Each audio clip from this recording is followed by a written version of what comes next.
وہ ذات بلند و بالا ہے جس کے قبضے قدرت میں ساری بادشاہت ہے، ہر شے پر وہ قدرت رکھنے والا ہے، اور اس نے زندگی اور موت اس لیے بنائی تاکہ تم کو آزمائے تم میں اچھے عمل والا کون ہے۔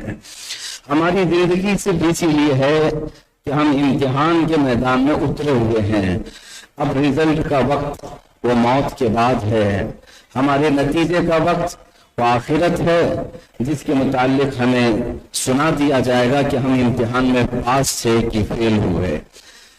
قرآن پاک میں تو اللہ تعالیٰ فرماتا ہے یہ زندگی تمہاری اسی لیے دی گئی ہے کہ تمہیں آزمایا جائے کہ تم میں بہتر عمل والا کون ہے۔ اسی لیے میرے عزیزو دوسری آیت ہے قرآن پاک کی، رب تعالیٰ فرماتا ہے اے محبوب آپ فرما دیں دنیا کا سامان بہت تھوڑا سا ہے، دنیا کا سامان بہت تھوڑا سا ہے اور آخرت سب سے بہتر ہے۔ وہ پیدا کرنے والا خدا جو فرما رہا ہے کہ دنیا بہت تھوڑی ہے، یعنی اگر تم ہاتھ پیر مار کر کے یہاں کروڑوں بھی کما لو تو مولا فرما رہا وہ تھوڑا ہے، جو تمہیں آخرت میں ملنے والا ہے اس کی بنسبت بہت تھوڑا ہے۔ میں ایک حدیث آپ کے سامنے رکھتا ہوں، قیامت کے دن فیصلہ ہو جائے گا، جنتی جنت میں جا چکے ہوں گے، جہنمی جہنم میں، اور سب سے لاسٹ میں جو جنتی جائے گا، سب سے آخر میں جس کا فیصلہ ہوگا اس کو بہت تاخیر ہو چکی ہوگی، سارے جنتی جا چکے ہوں گے، آخر میں جنت میں جانے والا اب اندازہ کر سکتے ہیں 50,000 سال کے برابر کا ایک دن جو فیصلے کا ہے وہ کتنی تاخیر سے جا رہا ہوگا پتہ نہیں، اور جب تک جنت بھر چکی تھی۔ حدیث پاک میں ہے اس کو جنت تو مل گئی لیکن جیسے ہی اندر گیا تو دیکھا سارے محلات جنتیوں سے بھرے ہوئے ہیں، ہر کوئی اپنے اپنے دیوان لگائے مظہری سے ٹیک لگائے بیٹھا ہوا ہے۔ اخیر میں جنت میں جانے والا منزلیں دیکھتا ہے، محلات دیکھتا ہے، اور پھر اس کو یہ لگنے لگتا ہے شاید میں سب سے اخیر میں آیا ہوں، میری کوئی جگہ نہیں ہوگی۔ سب سے لاسٹ میں جو جنت میں جا رہا ہے اس کو کیا ملنے والا ہے؟ وہ جنتیوں کو دیکھتا رہا حیرت سے، پھر رب تعالیٰ کی طرف سے ندا آئی، اے بندے تو کیا دیکھ رہا ہے؟ عرض کرتا ہے کہ مولا کیا جنت بھر چکی، اب میرے لیے کوئی خالی جگہ نہیں رہ گئی، میرا کوئی محل نہیں ہے؟ تو اللہ عز و جل اس بندے سے فرماتا ہے اے بندے تو اخیر میں آیا، تیرا جنت میں حصہ موجود ہے، کیا تو اس بات کو پسند کرے گا کہ جو دنیا تو چھوڑ کر کے آیا ہے، جو زمین آسمان کے بیچ تو رہتا تھا، جو دنیا تو چھوڑ کے آیا ہے اس دنیا کے برابر تجھے ایک محل دے دو، اخیر میں جانے والے کو اتنی بڑی جگہ کا ایک محل تجھے دے دو؟ تو بندہ کہتا ہے کہ مولا کیا اتنی بڑی جگہ پوری دنیا کے برابر کا ایک محل مجھے ملے گا؟ اللہ فرماتا ہے میری جنت اس سے بھی زیادہ کشادہ ہے، اس سے بھی زیادہ کشادہ ہے۔ جب وہ بندہ کرتا ہے کہ مولا کیا اتنی بڑی مجھے مل سکتی ہے جگہ، تو رب تعالیٰ فرماتا ہے کیا تو اس بات کو پسند کرتا ہے جو دنیا تو چھوڑ کر کے آیا ہے اس دنیا کے ڈبل دگنا جگہ کا ایک محل تجھے جنت میں دے دو؟ وہ اور خوش ہوتا ہے اور کہتا ہے کیا مولا اتنی بڑی جگہ مجھے مل سکتی ہے؟ رب تعالیٰ فرماتا ہے میری جنت اس سے بھی کشادہ ہے۔ رب تعالیٰ فرماتا ہے اے اخیر میں آنے والے کیا تو اس بات کو پسند کرتا ہے کہ پوری دنیا کے مثل 3 گنا زیادہ بڑا ایک محل تجھے دے دو؟ اور اس کے بعد اعلان ہوتا ہے، فرشتوں کو کہا جاتا ہے کہ اس بندے کو پوری دنیا کے برابر 3 مثل زیادہ ایک محل اس کو تنہا عطا کیا جائے۔ اب مجھے بتاؤ میرا مولا کیا سچ نہیں فرما رہا ہے؟ والآخرۃ خیر لمن اتقی، کیا رب تعالیٰ نہیں صحیح فرما رہا ہے کہ اے لوگوں دنیا کا مال بہت کم ہے، آخرت بہت بہتر ہے؟ تو سب سے آخر میں جانے والے کو جب اتنا بڑا مل سکتا ہے تو جو شروع میں جا چکے ہوں گے ان کا حال کیا ہوگا؟ اور اس میں انبیاء کے محلات کیسے ہوں گے، اولیاء کاملین کے محلات کیسے ہوں گے؟ اس لیے میرے عزیزو بار بار اس بات کو ذہن میں رکھو، دنیا بہت کم ہے، دنیا بہت کم ہے، بہت تھوڑی ہے۔ اور خاص طور پر ممبئی والوں کو تو دنیا کتنی ملتی ہے، یہاں تو جانتے ہیں 200